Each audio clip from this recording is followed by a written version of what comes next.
Sudah. Oke, oke. Selamat sore Pak Sawal.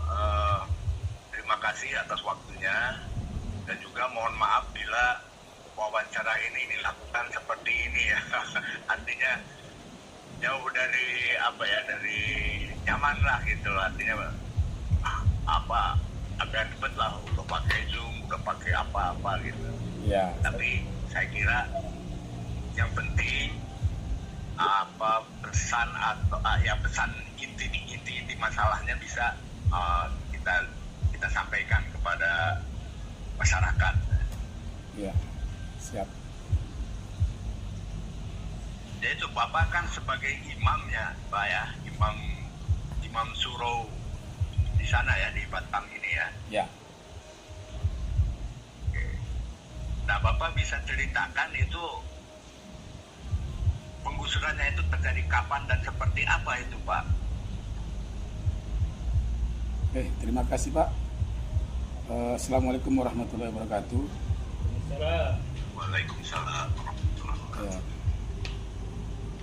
Berawal dari penggusuran paksa rumah warga Kampung Timbesi Tower pada tanggal 8 Januari 2025.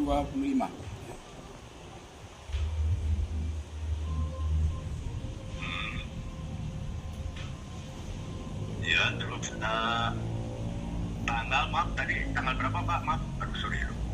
Tanggal 8 Januari. Nah, tanggal 8 Januari 2025 ya. Jadi semua rumah yang di Kampung Timbesi Tower sudah diruntuhkan pada tanggal 8 tersebut, termasuk fasilitas surau Baitul Ibadah Batam. Ya. Jadi yang tinggal hanya surau Baitul Ibadahnya. Fasilitasnya semua sudah digusur bersamaan dengan penggusuran rumah warga di Kampung Timbesi Tower. Jadi 2 hari setelah penggusuran Kampung Timbesi Tower, kami dari pihak surau bertemu dengan pihak perusahaan. Waktu itu yang dari surau diwakili oleh saya sendiri dan juga Tuan Guru Sofia Ali dan Bapak Jamiat waktu itu. Dan dari pihak perusahaan diwakili oleh kuasa hukum mereka, yaitu Bapak Balidalo. Ya. Jadi dalam pertemuan tersebut kami jemaah surau tentu meminta solusi, ya, karena surau kami juga terdampak dari penggusuran tersebut, ya. Nah, di dalam hal ini saya menyampaikan sedikit mengenai perguruan Baitul Ibadah ini agar mereka juga memahami apa itu perguruan Baitul Ibadah, ya. Jadi saya sampaikan bahwa perguruan Baitul Ibadah ini adalah perguruan ilmu agama, ya, ilmu terkait Islam. Jadi di perguruan Baitul Agama ini fungsi surau itu tidak hanya untuk melaksanakan sholat 5 waktu sebagaimana kita lihat di masjid atau musola, ya. Tapi di perguruan Baitul Ibadah ini surau ini fungsinya tempat pembelajaran ilmu agama, ya. Tempat kami sholat 5 waktu dan beramal, berlatih, berzikir dan berselawat, ya. Jadi di perguruan Baitul Ibadah ini juga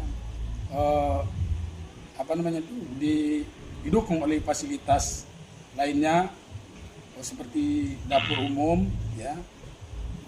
Ada situ rumah guru, ya.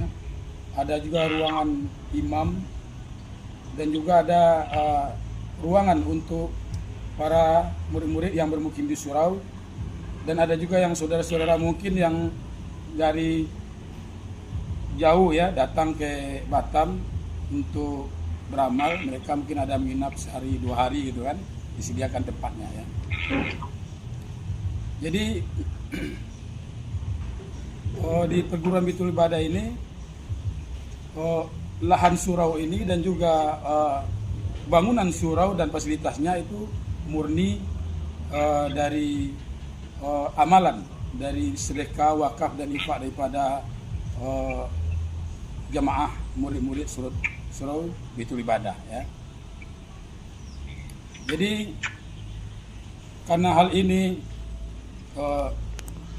surau Baitul Ibadah ini terdampak oleh penggusuran, saya sampaikan kepada pihak perusahaan bahwa surau Baitul Ibadah ini karena ini merupakan amalan wakaf dan sedekah atau infak daripada para jamaah. Maka di dalam hal ini saya di Surau Batam yang diberi amanah oleh guru dan diberi tanggung jawab ya untuk melaksanakan tugas keguruan dan juga menjaga amalan tersebut, karena kita ini pertanggungjawabannya dunia akhirat ya. Maka di Surabaya ini kan amalan kita itu tidak boleh terhenti ya. Walaupun satu hari saya tidak boleh terhenti. Maka oleh karena itu kami sampaikan, karena amalan kami tidak boleh putus, maka kalau kami digusur atau dipindah ya, kami minta jangan sampai ibadah kami terputus. Nah, jadi dari pihak perusahaan menyampaikan kepada kami, mereka memberi solusi, itu memberikan coupling katanya. Mereka memberi coupling sama dengan warga yang lain. Nah, karena Surau Baitul Ibadah ini agak cukup luas kan gitu kan. Mereka waktu itu menawarkan ada 3 coupling tidak salah. Itu menawarkan ada 3 coupling tidak salah itu. Ada 3 rumah ya. Lebih kurang luasnya 500 meter lah. Nah, dalam hal ini tentu dari pihak kami tolak gitu kan. Ya. Maaf Pak. Luasnya berapa tadi Pak? Yang ditawarkan itu luasnya. Ya. Satu coupling itu luasnya 6 kali 10. Dan mereka mau ngasih kami 3 coupling. Nah, kan jauh dari lahan kami yang ada lebih kurang 3.000 ya kan. Untuk satu rumah aja 3 coupling itu baru satu rumah gitu. Karena ruangan makan kami itu luas kan, jemaah itu. Nah, jadi kami menyampaikan kepada mereka, kami tidak setuju dengan itu. Kalau untuk pemindahan dalam adab kami ya di perguruan Baitul Ibadah, kami yang menentukan tempatnya. Nah, itu permintaan ya. Jadi kami mau dipindah ya sesuai dengan kami ya, adab di perguruan kami. Yang kami sampaikan itu kepada mereka ya. Dan dari pihak perusahaan itu kan mereka itu dari kuasa hukum, mereka kan tidak bisa memutuskan ya. Jadi pembicaraan kami sampai di situ saja, dan kemudian satu hari kemudian kami bertemu lagi dengan pihak perusahaan. Tidak salah itu hari Sabtu ya.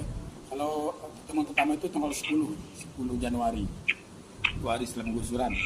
Dan tanggal 11-nya kami bertemu lagi dengan pihak perusahaan, yaitu dengan manajemen Panbil Group, yaitu Bapak Gofur, dan direktur dari PT Tanjung Pegu Makmur Bapak Anwar, dan kemudian juga ikut pengacara kuasa hukum mereka itu Bapak Lidalo, dan juga ada utusan dari pemerintahan ya, yaitu dari Satpol PP Bapak Imam Tuhari waktu itu ya.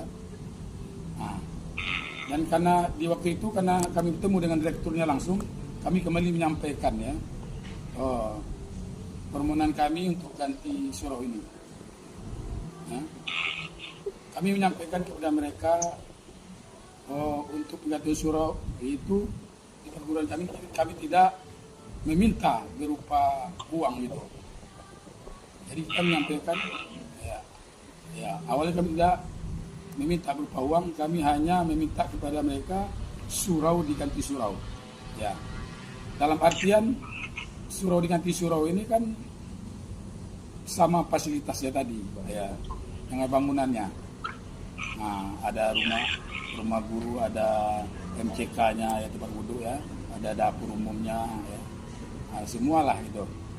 Nah, kemudian kami menyampaikan kepada mereka untuk tempatnya tadi kami yang menentukan gitu.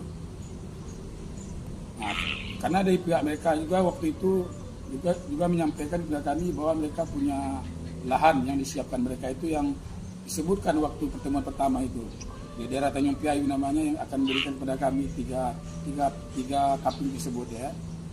Nah, jadi akhirnya mereka menyepakati ya untuk mencari tempat di sekitaran Tembesi Tower itu. Karena kami tidak mau pindah letakkan tempat-tempat yang terlalu jauh ya kayak gitu. Nah, jadi mereka menyampaikan kepada kami kalau untuk di sekitaran Tembesi mereka tidak punya lahan. Kalau begitu coba Anda dicari lahannya kan gitu. Nah, kami minta kepada mereka untuk mencarikan, karena mereka lahan yang seluas itu mereka bisa cari, maka untuk surau hanya untuk 3.000 saja mereka tidak bisa mencari gitu. Nah, jadi waktu itu sepakatlah untuk sama-sama mencari, karena mereka katanya lahannya di situ tidak ada. Sepakatlah untuk sama-sama mencari kan gitu. Nah, kemudian kami sampaikan juga kepada mereka ya, sebelum tempat penggantian itu dapat ya, maka kami meminta kepada mereka supaya diizinkan kami beramal di surau sampai ada kejelasan tentang tempat pembangunan surau untuk penggantian dari penggusuran ini kan gitu. Nah, kemudian karena untuk mencari ini waktu ini kan agak lama kan gitu. Jadi mereka kan menawarkan untuk memberikan tempat sementara. Nah, kami pun setuju dengan itu.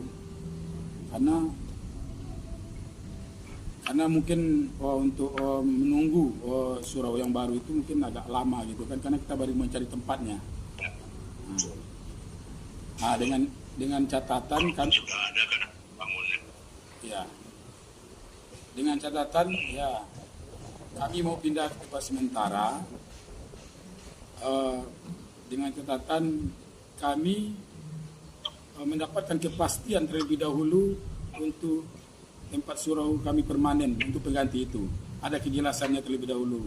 Ada hitam di atas putih lah, maksudnya ada kejelasan baru pindah kami ke tempat sementara. Nah, dan itu mereka tidak menolak juga kan gitu, tidak menolak gitu.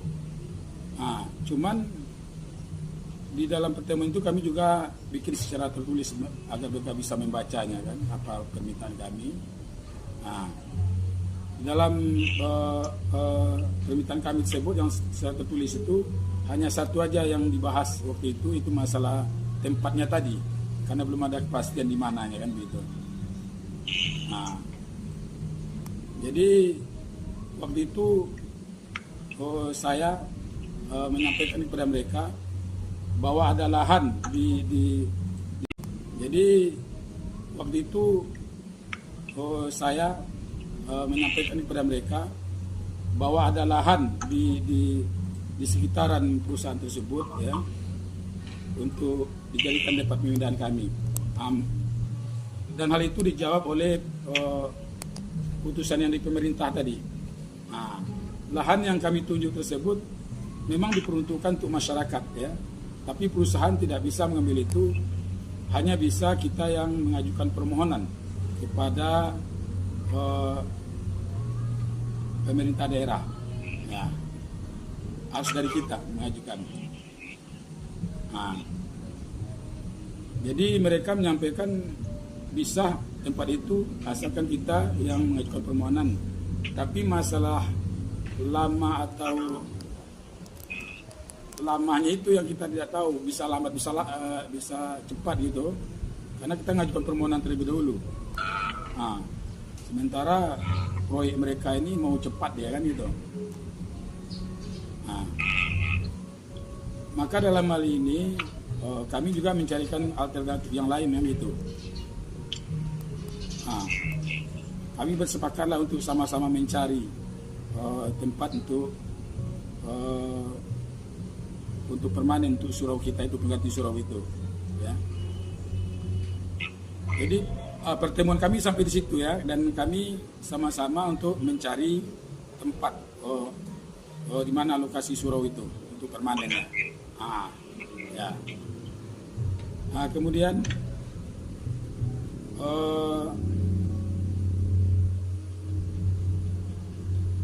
setelah pertemuan itu ya, kami kan masing-masing mencari, dan kami juga menunggu dari mereka, tapi belum ada informasi dari mereka ya masalah tempat itu.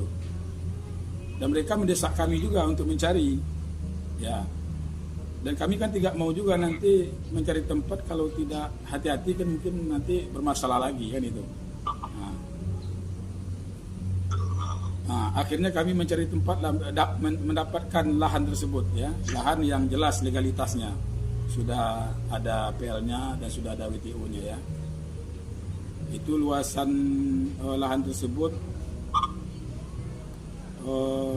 ada 8.000 meter ya, lebih kurang dari 8.000 meter, dan kami hanya meminta kepada mereka untuk bebaskan 3.000 sesuai dengan lahan kami yang digusur. Begitu. Dan itu sudah kami ajukan ke mereka, dan juga masalah tempat sementara kan disuruh cari juga, kami sudah dapatkan juga kan gitu, sudah ajukan mereka. Kemudian tim dari mereka turun untuk mensurvei tempat lahan yang kita tunjuk untuk surau tersebut ya. Ya. Mereka juga menengok tempat untuk sementara juga sudah ditinjau mereka ya. Akhirnya yang tim lapangan ini menyampaikan kepada kami bahwa kami tidak bertanggung jawab untuk membebaskan lahan ini. Kami hanya bertanggung jawab membangunkan suraunya. Itu kata mereka. Ya. Jadi kami bingung juga kan, kalau lahannya tidak bebaskan bagaimana bangun suraunya kan begitu. Untuk lahan katanya tanggung jawab kami dari surau. Itu. Kemudian untuk tempat sementara, dari awal waktu pertemuan sudah kami sampaikan, tempat sementara itu adanya setelah mendapatkan tempat utama, dan tempat sementara ini berlangsung tentulah sampai tempat yang utama tadi selesai, karena kami tidak boleh terhenti untuk beribadah. Nah, ternyata di lapangan tidak begitu, dia hanya mau menyewakan lahan itu selama 3 bulan, tempat sementara itu. Jadi kami tidak setuju dengan itu, maka terputuslah komunikasi tadi ya. Dan kemudian mereka tanpa sepengetahuan kami, mereka datang ke Jakarta. Ada yang utusan mereka datang ke Jakarta untuk berjumpa dengan dengan mereka. Mungkin di sana itu juga tidak ada titik temunya gitu. Jadi kami ditelepon oleh perusahaan waktu itu, suruh mengosongkan surau. Setelah dia bertemu dengan pihak Jakarta itu. Nah, kami sampaikan kami tidak bisa mengosongkan surau sebelum ada kejelasan tempat pemindahan kami dan tempat sementara tadi kan begitu. Nah, karena yang datang ke Jakarta itu kan orang lapangan juga ya, bukan direkturnya gitu. Jadi mereka sampaikan kalau masalah tempat itu bukan wewenang mereka katanya, itu wewenang pimpinannya. Nah, jadi dia suruh kosongkan ya surau tersebut. Jadi kami tidak menolak gitu. Jadi di dalam waktu dari dari pertemuan dengan pihak perusahaan yang dengan direktur kemarin itu kan kami juga sampaikan kami jangan diganggu, kami izin untuk beribadah, ya kan? Karena tidak ada kesepakatan dengan mereka tadi itu, kami sudah dilarang kan, untuk masuk ke surau untuk beribadah.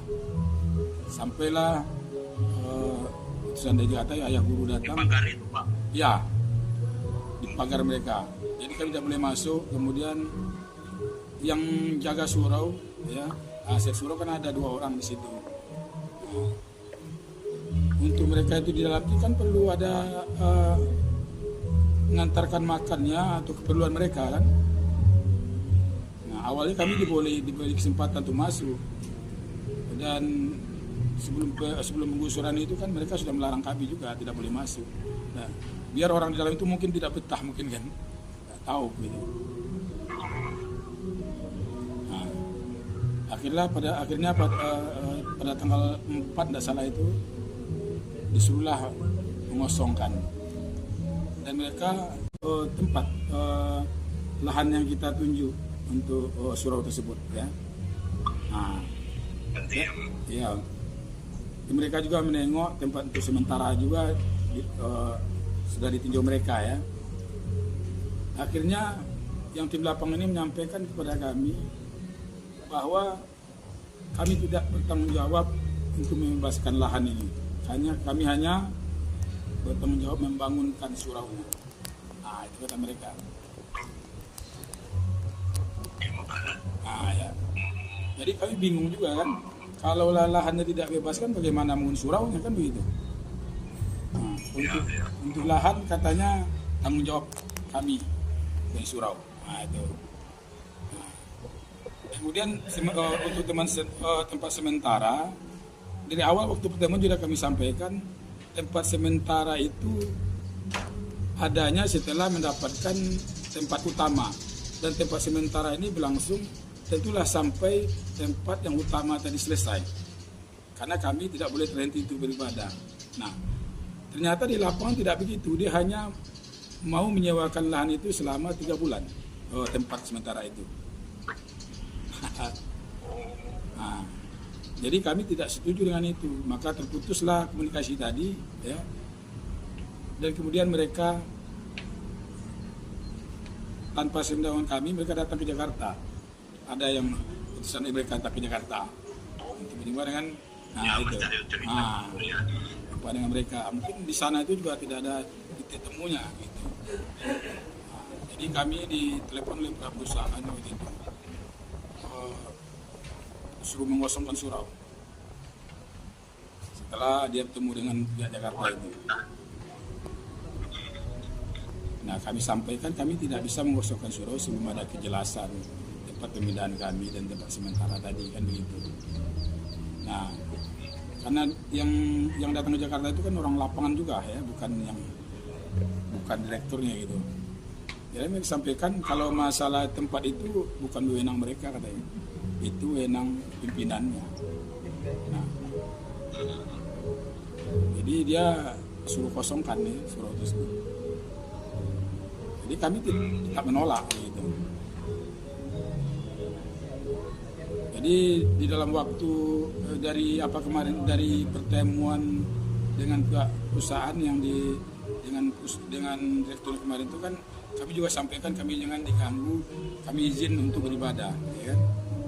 Karena tidak ada kesepakatan dengan mereka tadi itu, kami sudah dilarang untuk masuk ke surau untuk beribadah. Sampailah utusan dari Jakarta, ayah guru datang. Di pagar itu, Pak? Ya, di pagar mereka. Jadi kami tidak boleh masuk. Kemudian yang jaga surau, ya, aset surau kan ada 2 orang di situ. Nah, untuk mereka itu di dalam itu kan perlu ada mengantarkan makannya atau keperluan mereka kan. Nah, awalnya kami diberi kesempatan untuk masuk, dan sebelum penggusuran itu kan mereka sudah melarang kami juga tidak boleh masuk. Nah, biar orang di dalam itu mungkin tidak betah mungkin kan, nggak tahu gitu. Nah, akhirnya pada tanggal 4 tidak salah itu disuruhlah mengosongkan, dan mereka mendatangkan Satpol PP katanya tim terpadu untuk mengosongkan paksa lah si surau tadi. Dan kami kan tidak bisa masuk surau, jauh itu kan tidak bisa melihat.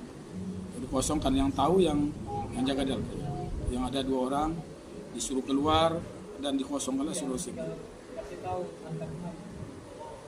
Nah, jadi barang-barang inventaris surau dibawalah tanpa pemberitahuan kepada saya, kemana dibawanya kami tidak tahu. Begitu. Dan kami juga tidak bertanya kepada mereka.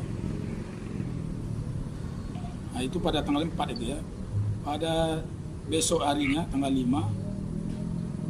Suro itu sudah runtuh gitu kan. Yang tahu mas Rata itu. sudah rata. Ada yang tahu cuman masyarakat mungkin yang dari Jawa menengok itu, ada juga yang video kan itu yang diberikan kepada kami. Itu Suro itu. Oh itu masyarakat yang memvideokan itu ya? Ya. Karena pihak bapak juga. Ya. Tidak tahu, dia tidak beritahu kapan penggusuran itu. Jadi tahu-tahu udah rata. Sudah rata. Ya. Karena Oke, Pak Sawal, ya, mungkin untuk sementara ini kita cukup dulu di sini karena saya juga ini udah azan. ya, Insya Allah nanti kita, kalau ada yang kurang nanti kita sambung lagi. siap. Ya. Oke, Oke, terima saya kasih kira Pak. Ibu siapa? Oke, sama-sama Ibu Pak. Tuti. Dan mungkin bisa diberhentikan rekaman.